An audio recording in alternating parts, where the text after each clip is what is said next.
This is a billionaire, and he doesn't pay any taxes. He knows the secret of the rich who use the system to get richer. In fact, by finding the right investment, they manage to multiply the money they already have. And you can do it too. But in order to do so, you first need to understand what an investment is. Everything on earth has value. Your house has value. Your car has value. The goal of an investment is to hold it, and we measure it with our currency. You have to understand that the dollar is the standard of value, but its value itself fluctuates. $1 won't buy you the same amount of bread over the years. In fact, this standard has been losing value for decades, meaning that compared to the dollar, if your investment isn't moving in price, it is actually losing value. So when investing, you do not try to make money, but you try to increase your purchasing power, which can be done by buying the right assets. It can be a house, jewelry, metal, anything that you think will hold on to its value. But what is the best option? Well, the US dollar is losing value because it's too easy to make more of it. This is the effect of an easy money on its value.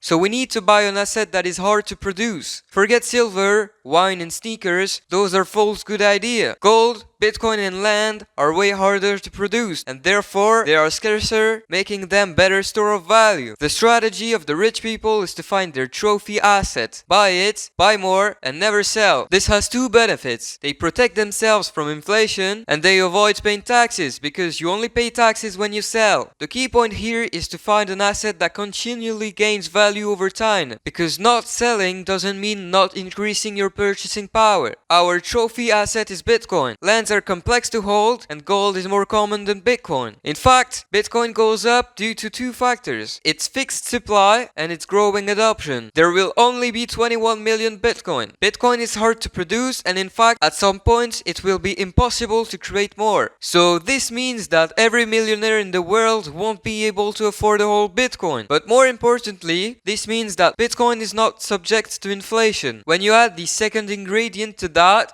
you get a never-increasing price that increases your purchasing power. This is a chart of the price of Bitcoin since its creation, and this is a comparison to the performance of Bitcoin compared to other assets. You can see that Bitcoin adoption is only driving the price higher, but you might also see that the price fluctuates a lot. It is volatile, and you would be right, but you shouldn't be scared about it. In fact, it shows the growth potential it has because the more people buy it, the less the price will fluctuate. When you look at the chart, you can see that over the years, the trend line is going towards an increasing price. So now imagine you bought Bitcoin but you want to buy a house too. Most people would sell the Bitcoin to get money to buy the house, but doing so has two downsides. You have to pay taxes and you lose your trophy asset. Instead, what the rich people do is they use their trophy asset as a collateral to get a loan. So they get cash and at the same time they keep their Bitcoin. This means that if you have $200,000 worth of Bitcoin and you use it as a collateral for a loan to value of 50%, the bank will give you $100,000 with which you can buy a house that will pay itself if you rent it. So now you profit from your appreciating trophy assets and the house you bought. This method has only one downside. If your collateral, so your Bitcoin, drops 50% in value, the bank will sell it to get their money back. This is why you do not choose a loan to value that is too high. With a loan to value of 80%, if Bitcoin drops 20%, you lose it. And this is also why you have to believe in what you put your money in. If I convinced you, you can subscribe, and here is a 2024 Bitcoin price prediction.